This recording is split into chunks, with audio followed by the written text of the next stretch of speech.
काफी टाइम बाद खेलूंगा टेनिस, क्योंकि बारिश की वजह से मैं खेल नहीं पा रहा था। तो बहुत बहुत शुक्रिया मेरे लिए सब अरेंज करने के लिए। ये जो क्लिप पोस्ट करी थी आपने, इसमें तो आप बहुत अच्छा खेल रहे हो टेनिस। उस दिन शायद मेरा लकी डे था, वरना मुझसे इतना अच्छा खेलना नहीं आता है। तो क्योंकि उस दिन मैं इतना अच्छा खेल पा रहा था, तो इसलिए मैंने वो वीडियो पोस्ट कर दी थी। तो फिर आप कितना अच्छा टेनिस खेल सकते हो? सच बताऊं तो अगर मैं किसी अपने दोस्त के साथ खेल रहा हूं तो मैं सिर्फ 1 या 2 ही शॉट मार पाता हूं। और अगर टेनिस कोच अगर मेरे सामने बॉले फेंकेंगे तो शायद मैं बेस तो मार ही लूंगा। तो अकेले अकेले टेनिस खेलने में कोई मजा नहीं है। सही कह रहे हो। तो इसलिए आज के एपिसोड के लिए हमने एक गेस्ट को इनवाइट करा है। बस मुझसे ये मत कहना कि वो मुझसे ज्यादा हैंडसम है। आप उसको जानते हो? क्या मैं उसको जानता हूँ? गेस्ट अब आप आ सकते हैं। ओहो, ये क्या था? तो आज के हमारे मेहमान है ली ये क्यों। ओह ब्रो, इसको तो मैं जरूर जानता हूँ। मैं तो इसको तब से जानता हूँ जब मैं सेलिब्रिटी भी नहीं था। और मैं तुझे स्कूल के दिनों से जानता हूँ। लेकिन तू यहाँ पर कर क्या रहा है?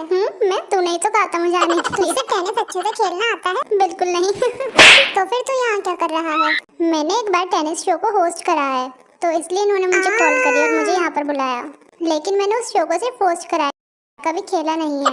मुझे इसे यहाँ पर देखकर बहुत अजीब लग रहा है। मैंने इसको यहाँ पर बिल्कुल भी एक्सपेक्ट नहीं करा था। कितने साल का है? मैं 33 इयर्स। तू 33 का हो गया? हम दोनों जब मिले थे जब मैं 19 इयर्स का था। तो तुम दोनों एक दूसरे से मिला कैसे, थोड़ा बताओ। हमारे पड़ोस में एक एक्टिंग क्लास थी। हाँ बिल्कुल सही कहा। मिलिट्री से आने के बाद मैं अक्सर वहाँ पर जाया करता था, तब मुझे वहाँ पर ये मिला। ये उस टाइम पर स्कूल यूनिफॉर्म पहना हुआ था। ये मेरे पास आया और मुझसे कहने लगा हे सेओकजिन, और फिर ये मुझे अपनी बॉडी दिखाने लगा। और मुझे उस टाइम पे बिल्कुल भी कुछ समझ में नहीं आ रहा था, क्योंकि मैं बहुत छोटा था। और मुझसे कहने लगा कि तुझे भी ऐसी बॉडी बनानी है, और मुझे परेशान करता था वर्कआउट करने के लिए, क्योंकि यार तो उस टाइम पर बहुत पतला था। हाँ मैं पतला तो था। फिर उसके बाद हम इवेंट्स वगैरह पर भी मिलने लगे। एक बार हम मामा पे भी मिले थे।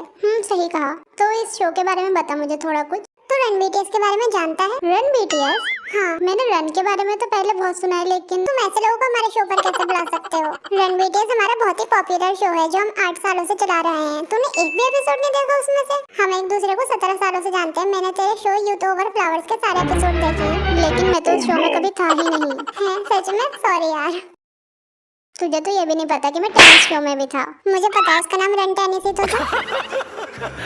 तो आज हम क्या करने वाले हैं? जिसने भी अपने दिए गए मिशंस को सबसे पहले खत्म कर लिया वो अपने घर चला जाएगा।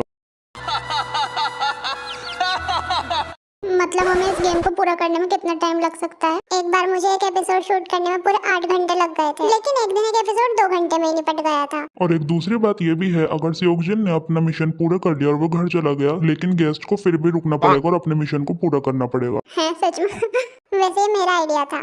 तो सबसे पहले हम आपकी बेसिक स्किल को टेस्ट करेंगे। उसके लिए आप दोनों एक ही टीम में हैं। क्या हम दोनों एक ही टीम में हैं? तो फिर हम दोनों में से पहले बार कैसे जा सकता है कोई? ये सिर्फ आप दोनों का वार्म अप है। वार्म अप 1 मिनट के लिए तो मैं बिल्कुल निराश ही हो गया था। यार मैं सच बताऊं तो बिल्कुल भी अच्छा नहीं हूँ खेलने में। तुझे मुझे सिखाना पड़ेगा। यार मैं तो तुझसे बुरा हूँ। मैं सिर्फ 1 या 2 ही शॉट मार सकता हूँ एक बार में।